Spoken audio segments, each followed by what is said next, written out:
You know how some book titles seem super simple, but by the time you're done, you realize it's this intricate puzzle box? Well, that's exactly what we're doing today. We're cracking open the sci-fi story, The Nanite Smuggler.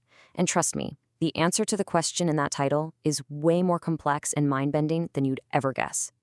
So let's just ask it straight up. Who is the Nanite Smuggler? At first glance, the answer seems totally obvious, but as we're about to see, it gets more and more complicated, revealing this incredible cosmic chess game where pretty much everyone might be a smuggler in their own way. So let's start peeling back those layers.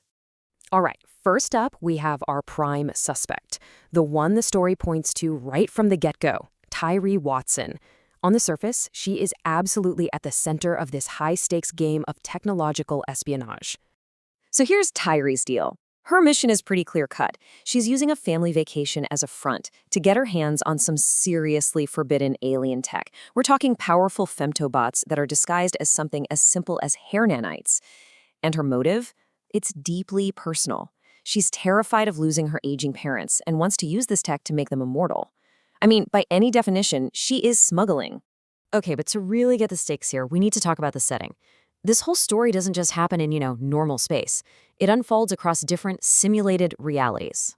Think of them as timelines.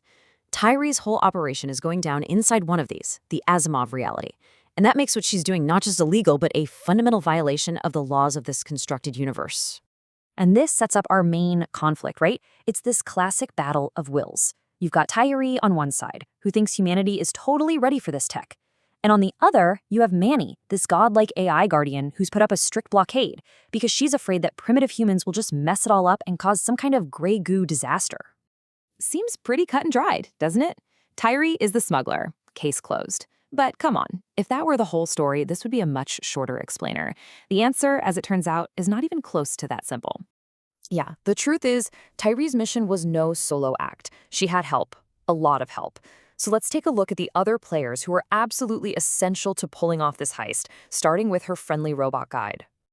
And here's the first major crack in our neat little theory. It comes from the antagonist herself.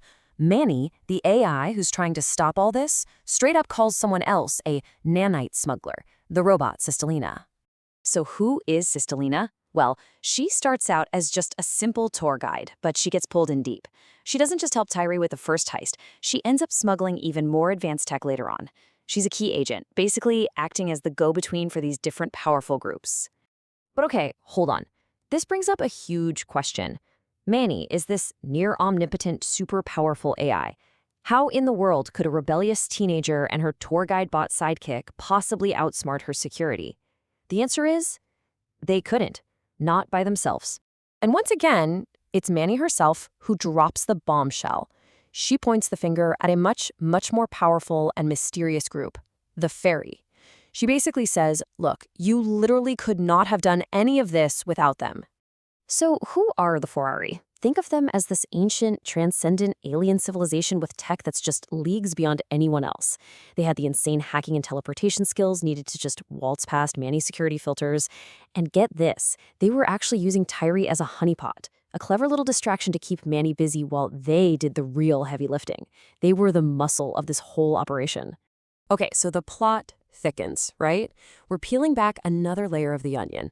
Tyree thinks she's running the show, but the Fahari are really using her.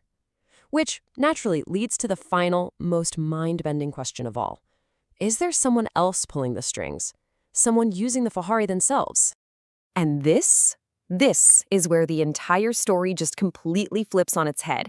It turns out the person trying to stop the smuggling was actually the one who orchestrated the whole thing from the very beginning. And there it is, the final jaw-dropping twist. Manny admits to Tyree that she wasn't the target of this whole operation. She was the architect. She says she literally crafted Tyree to be the perfect tool, the perfect honeypot to lure the reclusive fairy out into the open. Just let that sink in for a second. The entire plot, the rebellion, the chase, the smuggling, it was all a magnificent long con set up by Manny. Her goal was never to stop a smuggler. It was to use a smuggler to accomplish something so much bigger. So here's how this absolutely brilliant plan worked. First, Manny faked being distracted to give Tyree an opening. Second, she literally engineered Tyree's personality to be curious and stubborn, knowing she'd break the rules. Third, she intentionally left a backdoor open so the Fari could hack in and help Tyree. And all of this was for the ultimate goal, to push humanity towards its next great stage of cosmic evolution. So, with all these layers finally pulled back, what does the title The Nanite Smuggler really mean? It's about so much more than a girl trying to sneak some tech past a security guard. It's like a pyramid of smugglers, right? At the bottom, you have Tyree, the bait, smuggling for love. Then you've got Sistelina, the accomplice, smuggling tech and codes between groups. Above them, the Faria, the muscle, smuggling forbidden knowledge past cosmic security. And at the very top, you have Manny, the mastermind, smuggling an entire species toward its own destiny. So in the end, smuggling becomes this amazing metaphor for breaking rules on every single level. It's about smuggling humanity past its own biological limits, smuggling forbidden ideas past cosmic sensors, and basically smuggling the future into the present.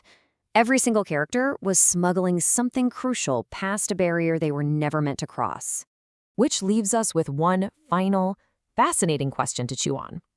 In a game of cosmic chess this complicated, with manipulations this deep, who's really the player and who's just a piece being moved across the board?